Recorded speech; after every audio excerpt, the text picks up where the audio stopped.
Have you ever wondered why, despite having so much on your plate, you still find yourself putting things off? Why does procrastination seem to hit so much harder in midlife? Well, today we're going to take a deep dive into this topic. Today I'm joined by Larisa Makuch, founder of Abundance Academy and procrastination expert, who will be sharing her expertise to help us move out of procrastination so that we can live more productive and fulfilling lives. Welcome to the show, Larissa. Thank you. Thank you for having me. I'm so excited to be here.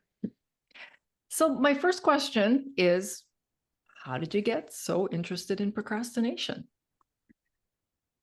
I remember I was just starting a new career. I'd had a baby. I was moving out of the movement industry where I wear yoga pants and bare feet for a living and becoming a consultant for the Proctor Gallagher Institute, which is all about mindset. And you go to these conferences and wear real clothes and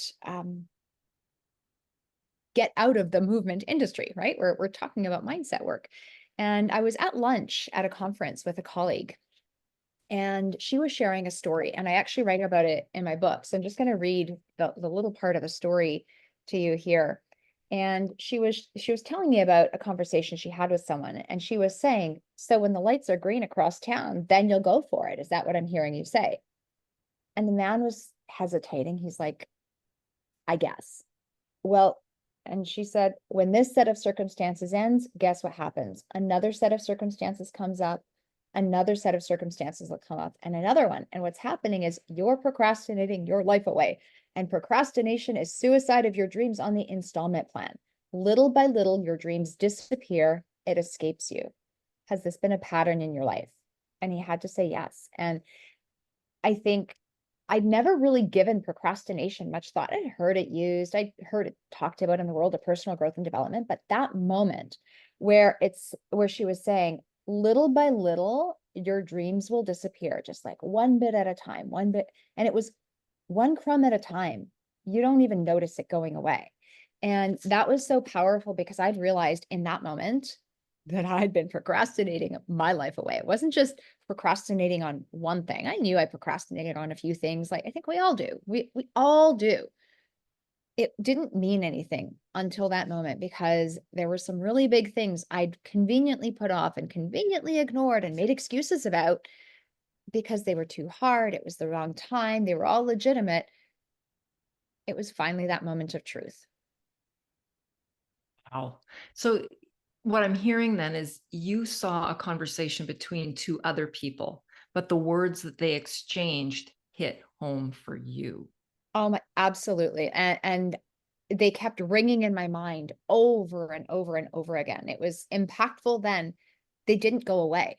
They stayed with me. They were haunting me almost for the next several months and perhaps even the next year.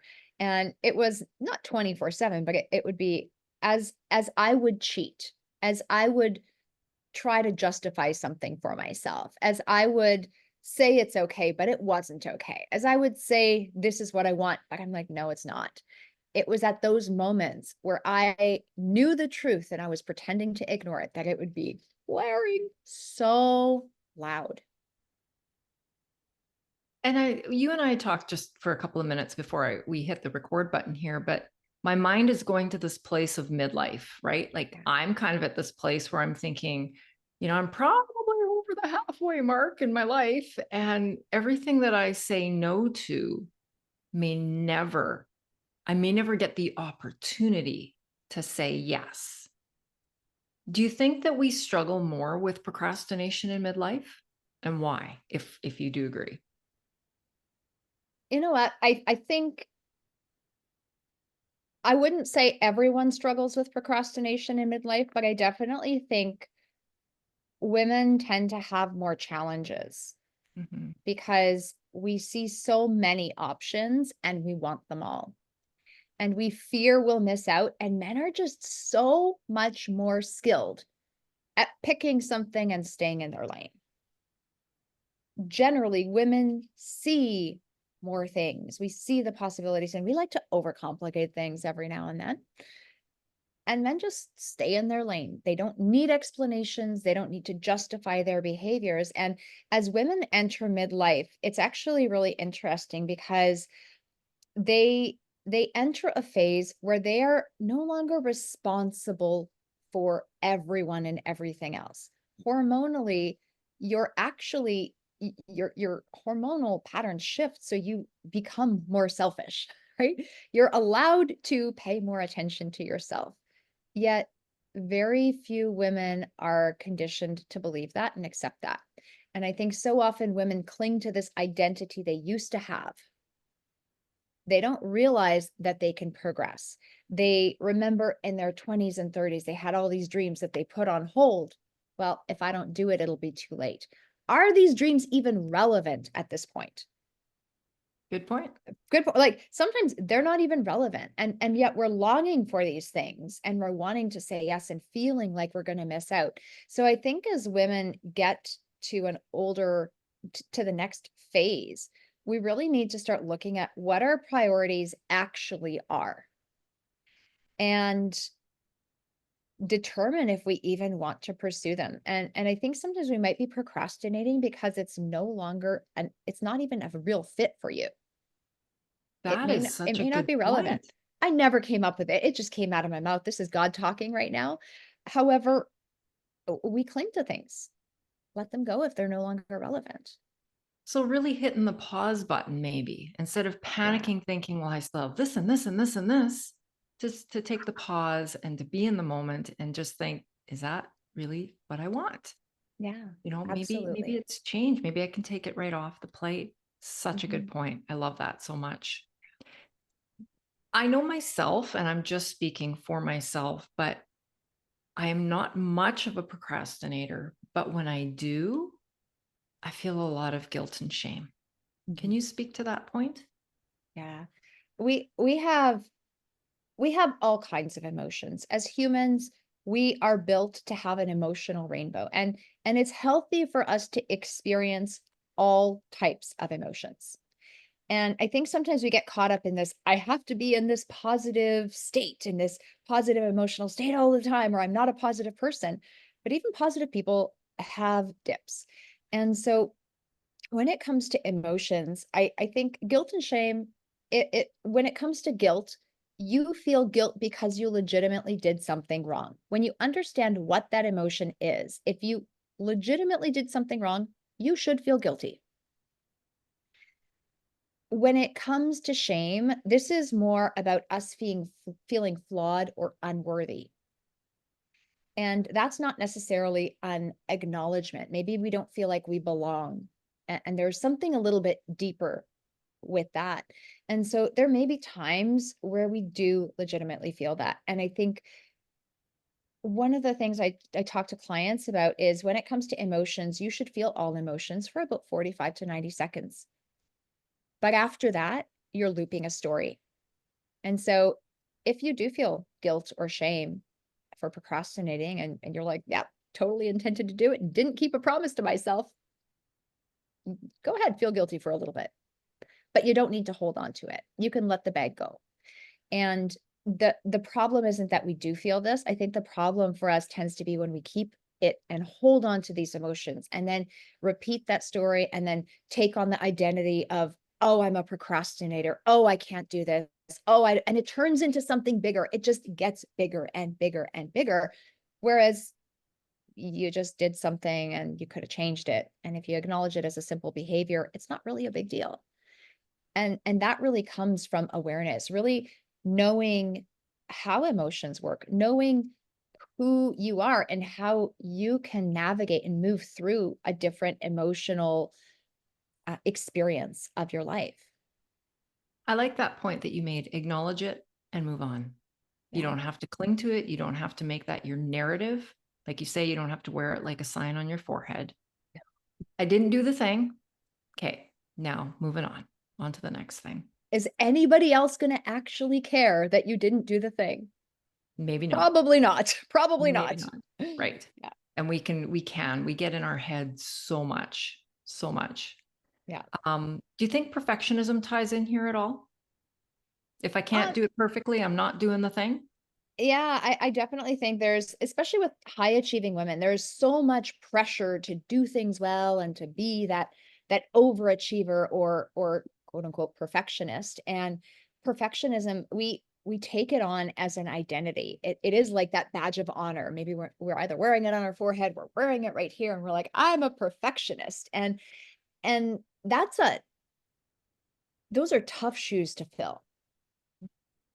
Tony Robbins says perfectionism is one of your lowest standards. And it really, really is, because you're trying to be all things to everyone. You're trying to do everything right. And there's a right way and there's a wrong way. Well, there's probably a lot of other ways, but you're not acknowledging it. And you're being in such a polar state that you're not making progress. It's one of the things that keeps us held hostage in our lives. It's one of the things that causes us to judge other people so often, and it's not necessary. That's not going to help them. It's not going to help you. It's not going to help the project you're working on or any intention that you have to actually move ahead. And so when we let go of the identity of being a perfectionist, I think that's one of the biggest things we can do, and just realize that maybe I am exhibiting some perfectionist behavior.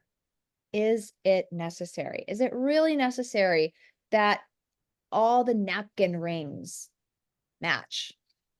Is it necessary for us to even have napkin rings at the dinner party? I mean, we use paper towels sometimes. I mean, sometimes we use the fancy napkins, but will anyone care? Details are great, and details can create magic and enhance the experience. However, if you're the one stressing about the details and they're not enhancing your experience, if you're not getting joy, if your bells aren't ringing while you're planning and doing these exceptional things for yourself, for others, why are you even doing them? Right. And I think that that comes back to that mindset piece too. Yeah, And the banter and the lingo that we have going on in our heads. How can we let go of some of these tendencies?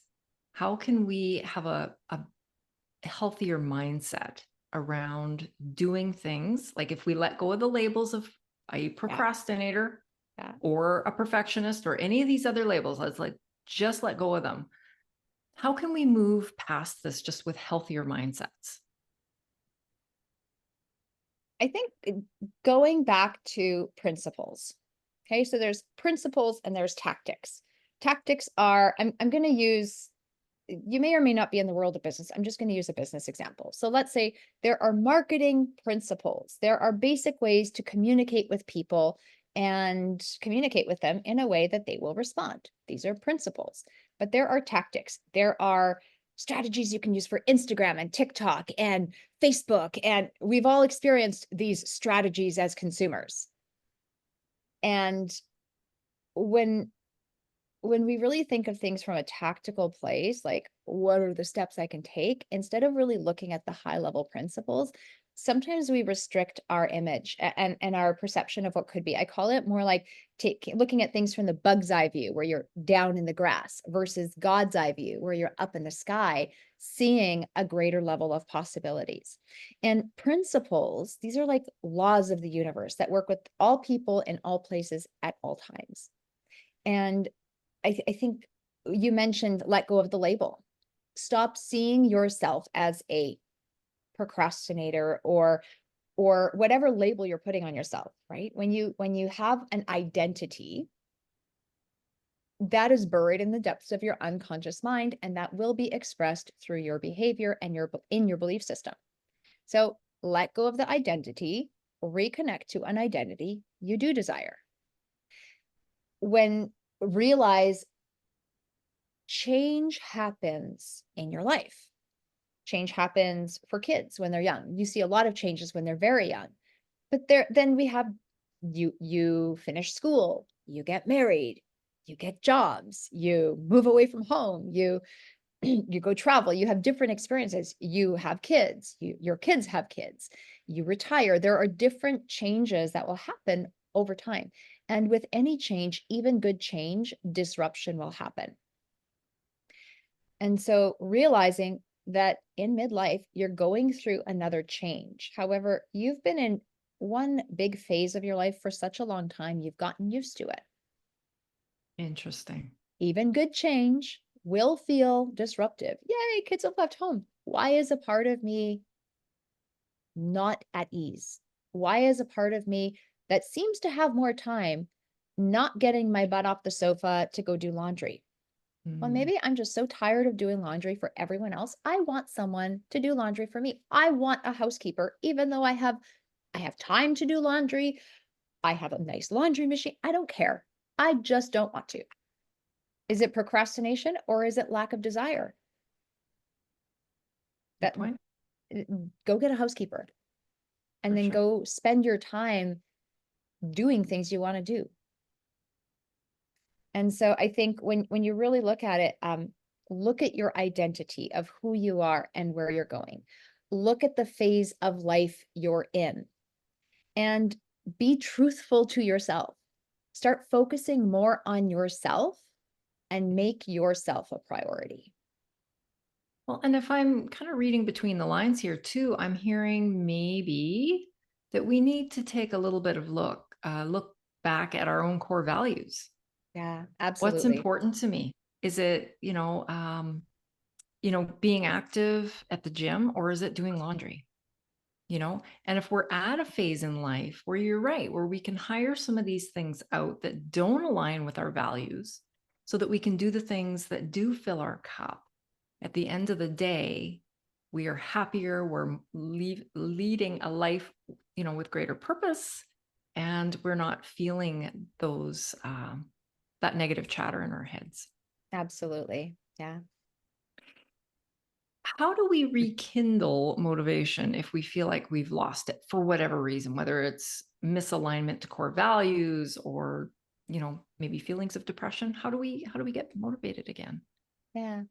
Um, Sometimes when we're lost, right, we're looking at so many different things. There may be fear of judgment. There may be a lot of stories spinning in your head. I think so often when you're lacking motivation, you're probably stuck in the same environment and the same circumstance, and you're looking at things from the same perspective. One really beautiful thing I love to do is just get into a different environment. I love to go to seminars. Some people love to go to retreats. I'm at the cottage right now, right? This is my cottage. I've had so many divine downloads up here while I'm resting. I have so much inspiration. I wrote my book up here. I've done so much up here because I'm simply in a different environment. And I think one way to step out of the block is to just remove the block. Go to a nice hotel. Go spend a nice, see for her to say, a night at a nice hotel and pamper yourself. Go to a spa for a day. Go do something different and give yourself permission to create some white space. And I think creating some other white space in your day to start exploring what is actually motivating for you right now. What are, like you said, your core values? What is your greater purpose in life? Like, what is your why? I also notice a lot of women as they get older, they reconnect to their spirituality. You walking in life alone, it's tough. You walking alongside God or a higher power or the divine or something or someone bigger and outside yourself is so much easier because you're never there alone, no matter how lonely on the outside it might seem. And you're always supportive. And I think the more we can reconnect to our physical bodies, our mental bodies, our emotional bodies, and our spiritual body in a holistic way, in a consistent way, and give ourselves the white space to do it, actually take the time to do it, the easier it's going to be to step into motivation. So, one of the things I used to talk about having a morning routine for my clients. Mhm. Like everyone should have a morning routine and you should study and here's what you should do. I gave them guidelines and like two people did it. And so I talked about this for years and I was getting discouraged because I'm like, am I doing something wrong or what's happening? And then I realized maybe they just, even though I'm saying it, maybe they don't know what to do. I know I'm saying it and I feel like I'm a broken record. Maybe they just don't know what to do. So I invited them to experience a part of my morning mindset routine. And so what I did is I'm like, okay, for a month, ladies, you guys can see what goes on in my head. I'm like, I will not be dressed. I will not have makeup on. This is at 6:30 in the morning. You get me in my pajamas. This is not going on Instagram. Okay. So it was an experiment for a month. And what happened is they showed up. And what they weren't willing to do for themselves, they were willing to do because they were in a group. They were willing to do because all they had to do was hit the join now button. And it turned into something magical. We've been doing these calls every single day for the last 2+ years. They said, Larissa, you can't stop. These are too good. And I have people that are really experienced in personal growth and development, and I have people that have never cracked a self-help book, but they know they want more out of life. And they're all beautiful women that are looking for more purpose. They're looking for more expression. They're all successful, but they're like, I want to be even more effective in my day. I want to be more present with my family. I want to keep my eye on my business and on myself. And that's what we do in our morning calls. There's a lot of variety and there's that consistency. There's something to come home to. And all they have to do is hit join Zoom now.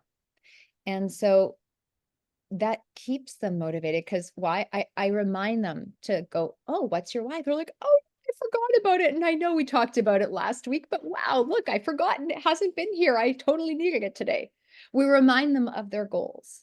We get them to evaluate, is this still even relevant? And so we keep cycling through all the basics, through all the basic practices. None of it's rocket science. However, we give ourselves the time to do it every single day. And that is what keeps them motivated and keeps them going. And so I think that consistency of something to plug into for these ladies, they plug into their spirituality. We incorporate that, but they also have a community, something bigger to plug into. And that makes such a world of difference because it's not you walking alone. If you're having a challenge, you have someone to call, you have someone to message. And especially for women, the power of community is so incredibly key. It's not just kumbayaing, right? It's about so much more than that. It's about building authentic connections and relationships with people that will genuinely support you. And I don't think a lot of women have that. They have their friends, but you talk to these friends about this stuff, these friends about this stuff, these friends about this stuff. But I have this thing I need to talk about.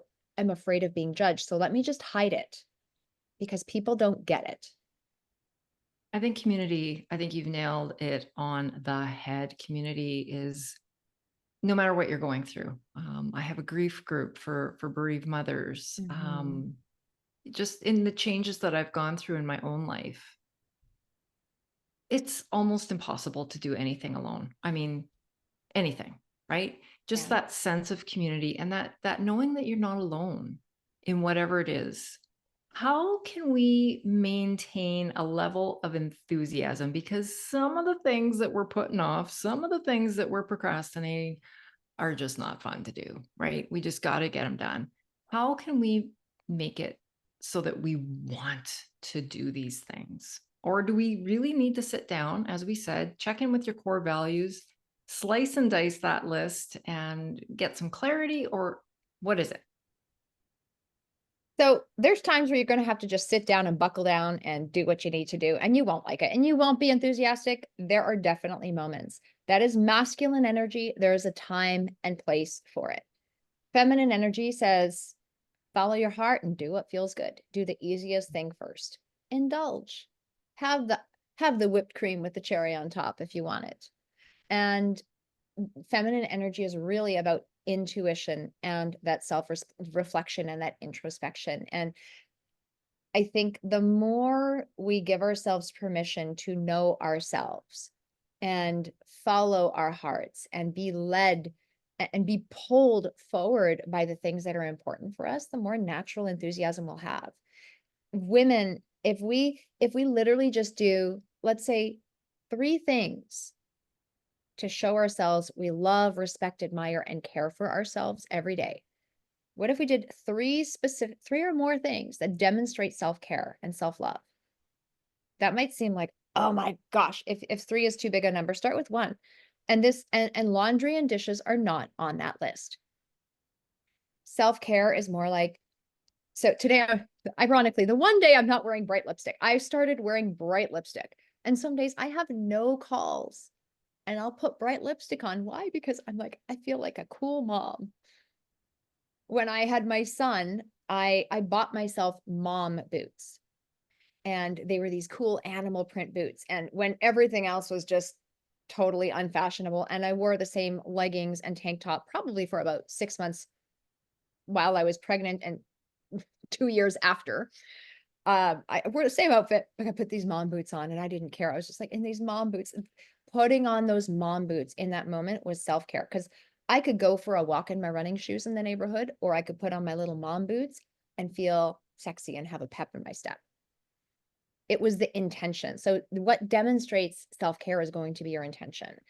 Having a cup of tea, right? I've got dandelion tea, just sitting with my tea and looking out the window and not feeling pressured to do anything. Taking a breath. That could be self-care. A bubble bath could be self-care.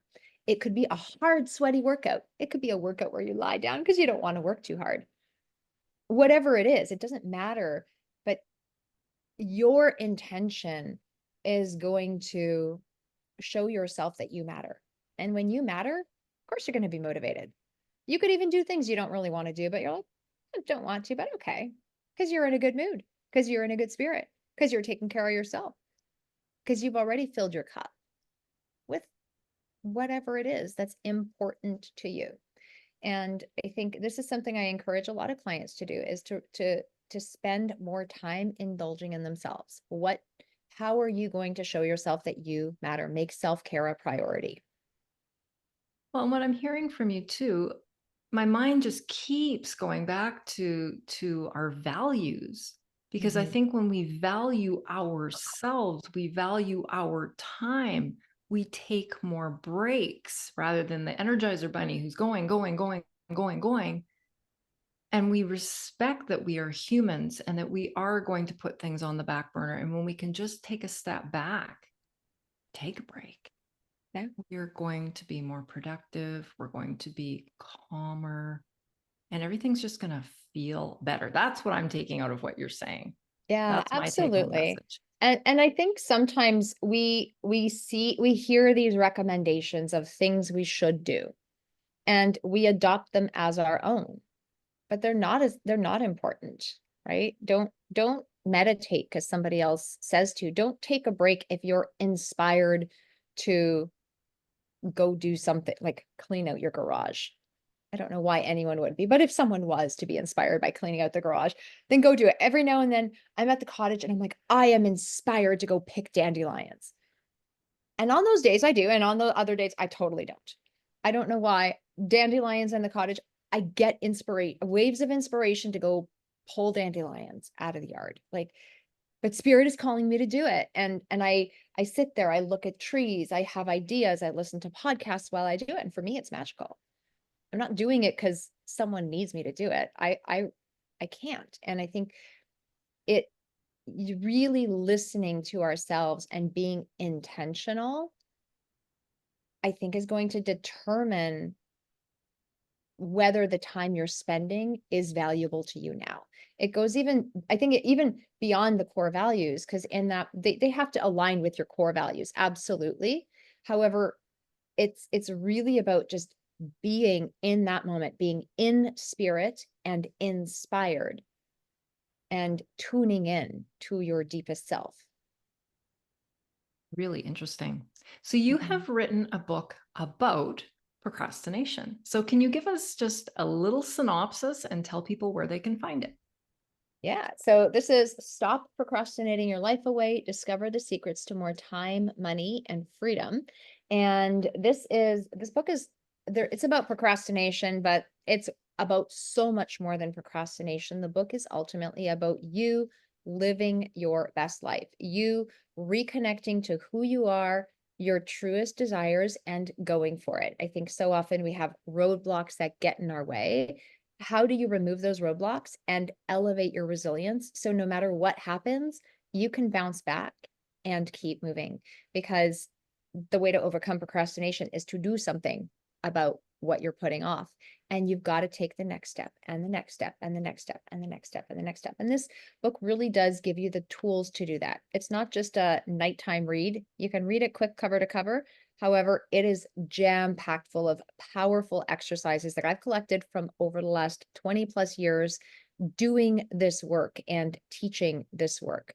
And so it's a powerful, powerful go-to resource that you want to come back to again and again, right? This is the kind of questions that we keep revisiting on the morning calls over and over and over again, because the basics are the basics are the basics. And so it is designed to get you to live your best life. And if anyone wants to access it, it's available on Amazon to purchase. However, if you want a free downloadable copy, you can go to my website at stopprocrastinatingbook.com. So stopprocrastinatingbook.com, and you can get a free copy of the whole book, not just the first chapter, everything. And there's also bonus resources that are super incredibly valuable that come along with it as well. That is so generous of you. Thank you for offering that for free. You're welcome. I have loved this conversation.